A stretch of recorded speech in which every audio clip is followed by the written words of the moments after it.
इमरान साहब, ये जो मामला है ऑल पार्टीज़ कॉन्फ्रेंस का और इसमें बाकी, आपको लगता है इससे कोई फ्रूटफुल बात होगी? क्योंकि यहाँ पाकिस्तान में की हुई किसी भी ऑल पार्टीज़ कॉन्फ्रेंस का कोई भी एलामिया हो, उसका उस पर क्या इम्पैक्ट होगा फ़लस्तीन की सूरत हाल पर?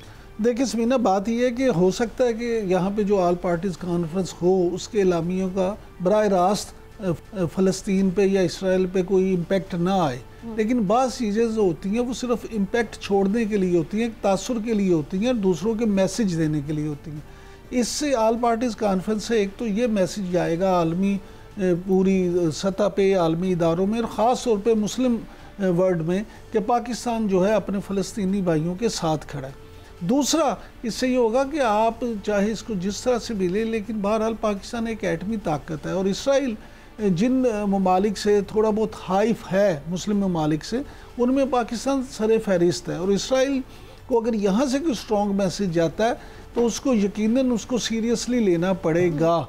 तो मैं ये समझता हूँ कि अच्छा, एक तरफ हम ये देखते हैं कि हुकूमत ये इस पे फ़लस्तीन पे ये मामला करी है, जो कि अच्छी चीज़ है, लेकिन दूसरी तरफ कोई एहतजाज होता है या कुछ होता है, फ़लस्तीन पे कोई मार्च करने लगता है या कोई मुजाहरा करता है, तो उस पर हम देखते हैं कि सख्ती शुरू हो जाती है और अक्सर गिरफ्तारियाँ वगैरह।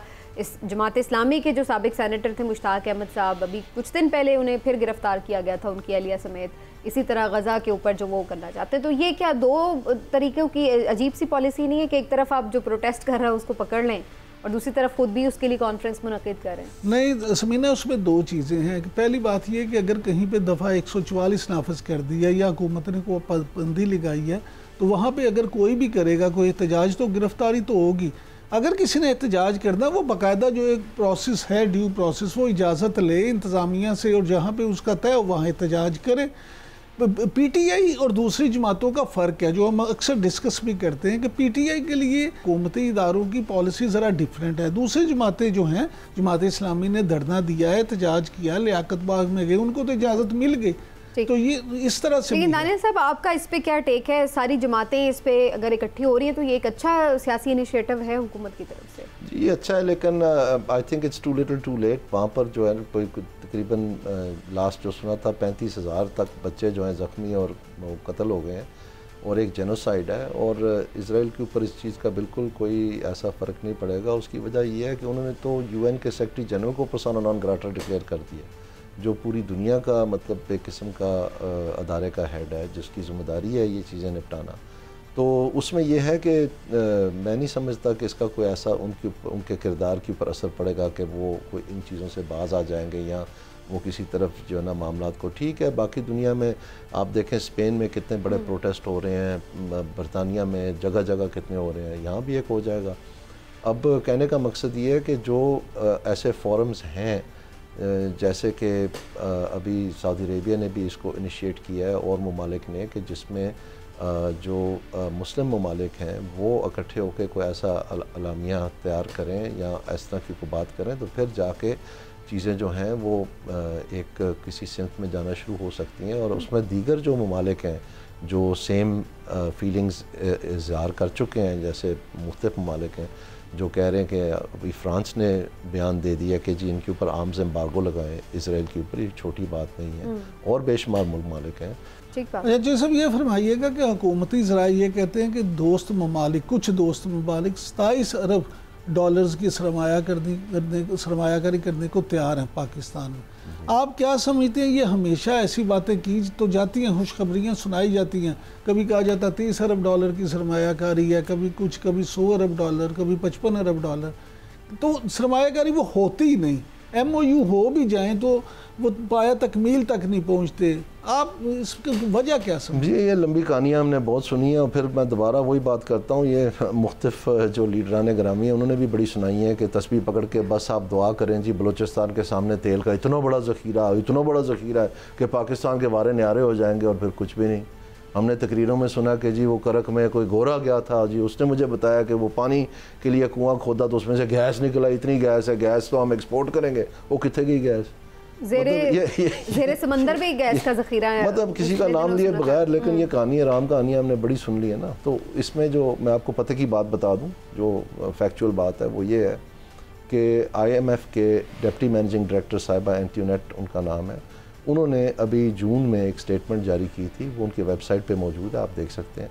उन्होंने ये कहा था कि जो फॉरेन डायरेक्ट इन्वेस्टमेंट है, जिस मद की आप बात कर रहे हैं, वो इस साल पाकिस्तान में, यानी जो 30 जून 2025 को ख़त्म होगा साल, इस साल ये 1% ऑफ GDP बढ़ेगा, जो कि तकरीबन कोई मतलब फ्यू $100 मिलियन हैं, जो हमारे रोशन डिजिटल अकाउंट में वैसे ही हर महीने आ रहे हैं। यानी कोई आसमान टूटने वाला नहीं नज़र आता उनको।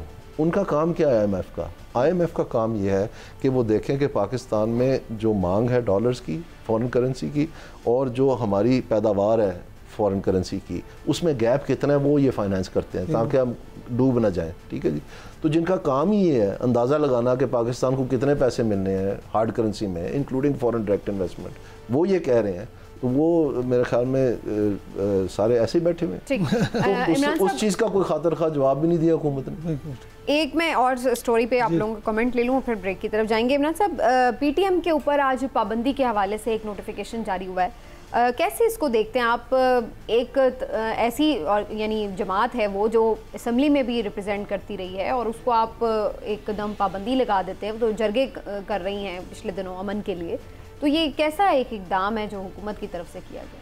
देखिए, गुजारिश ये है कि इस वक्त हुकूमत की जो पॉलिसी है वो बाज़ चीज़ों को लेके बड़ी स्ट्रिक्ट है, जिस पे कोई कंप्रोमाइज़ नहीं है। अब अफ़गानिस्तान के साथ हमारे जो मामला चल रहे हैं, और ख़ास तौर पे दहशतगर्दी के जो मामलात हैं या फितरतुल खवारिज के जो मामलात हैं, ये सारी चीज़ों को अगर देखें तो PTM के बहुत सारे जो लीडरान हैं उनकी अगर आप वीडियोस जो सोशल मीडिया पे भी आपको अक्सर नज़र आती हैं, उसमें जिस तरह की नारेबाजी होती है, जिस तरह की गुफ्तगू होती है, तो रियासत जो है किसी को भी स्टेट विद इन स्टेट बनाने की बहरहाल इजाज़त तो नहीं दी जा सकती। हमारे यहाँ ये अलमिया ज़रूर है कि हम पहले ख़ुद कोई बुत तराशते हैं, फिर वो बुत बनाते हैं, और उसके बाद वो जब हमें ही तंग करने लगता है तो हम उस पर पाबंदी लगा देते हैं। ऐसी मुसल्ला जद्दोजहद नहीं हो रही जिस पे हम ये कहें कि वो स्टेट विद इन स्टेट बना रहे हैं, लेकिन बल्कि वो तो जरगे अगर कर रहे हैं या पीस की तरफ जा रहे हैं। तो वैसे भी बल्कि मैं इसमें दानियाल साहब का भी कमेंट शामिल कर लेती हूँ। दानियाल साहब, माजी में भी हमने देखा है पाबंदियाँ लगाने से तो जमातें ख़त्म नहीं होती, ये क्या कोई वाइज डिसीजन है हुकूमत की तरफ से? नहीं, मेरा नहीं ख्याल है। और ये जो पहले आप बात कर रही थी ना कि क्या उनको गिरफ़्तार कर लेना चाहिए या गवर्नर राज लगा देना चाहिए थी, पहले आप बात कर रही थी प्रोग्राम के दौरान, उसमें भी मैं समझता हूँ कि किसी किस्म का जो पेशरफ्त है वो दोबारा मैं अर्ज़ करता हूँ, ये अगर कोई पॉलिटिकल तरीक़ाकार नहीं है तो एडमिनिस्ट्रेटिव मैटर से ये मसला कभी भी हल नहीं होगा। और अफसोस की बात यह है कि इस वक्त जो हुकूमती जो असला खाना है, समझ लें आप, उसमें सिर्फ़ और सिर्फ एडमिनिस्ट्रेटिव मैटर्स हैं। FIR दे दें, गिरफ़्तार कर लें, इजाज़त ना दें, ये कंडीशंस लगा दें, उसको पकड़ लें, केस बना दें, ये कर लें, वो कर, ये कोई सियासी अमल तो नहीं है ना। तो जो सियासी अमल है, जो वो हिस्सेदार हैं, शराकत है इस सारी हुकूमत में सारे, वो किधर है? वो क्यों सोए? PTM की बात कर रही हूँ, जो पश्तून तहफ़्फ़ुज़ मूवमेंट है, उसके ऊपर आज इन्होंने पाबंदी लगाई है जी।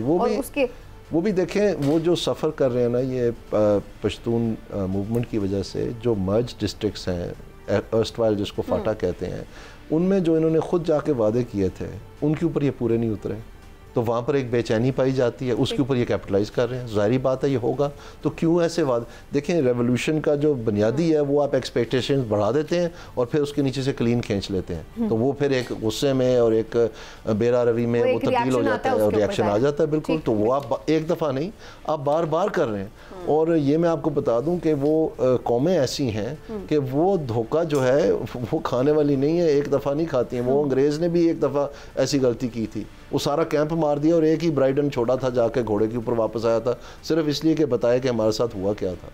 और उसमें जो कलकत्ता में 2 अकाउंटेंट्स थे, उन्होंने इनके थोड़े से पैसे रोक लिए थे जो अफरीदी ट्राइब को दे रहे थे अमन कायम करने के लिए खैबर पास में, क्योंकि उन्होंने कहा यहाँ तो अमन ही अमन है, तो हम इतने पैसे क्यों दे रहे हैं, क्योंकि कॉस्ट कटिंग मेजर करने थे।